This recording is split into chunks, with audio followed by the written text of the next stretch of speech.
A 7 years old boy who was reported missing Thursday morning in Texas was found RIP in a washing machine, according to an update from the police homicide unit.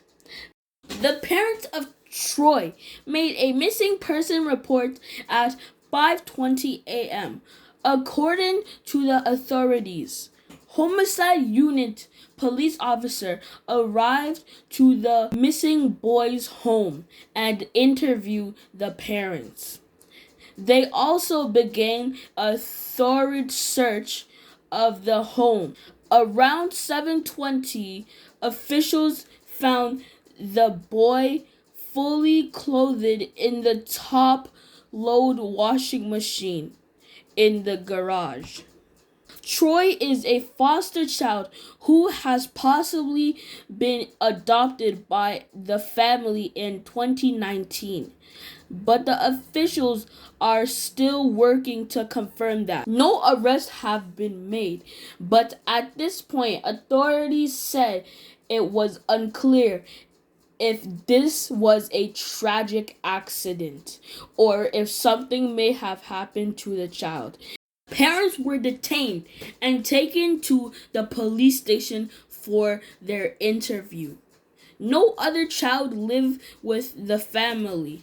A criminal investigation is underway.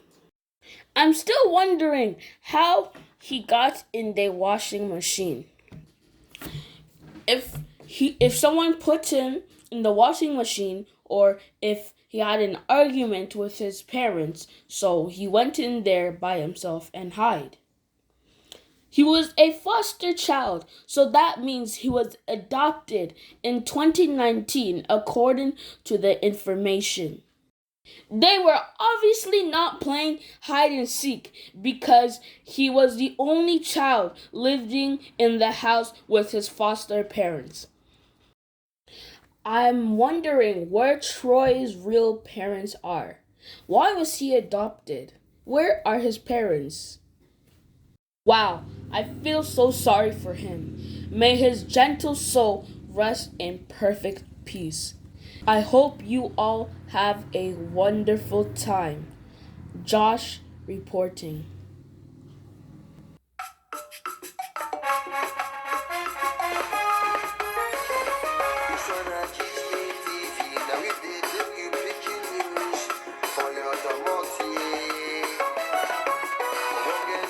Everybody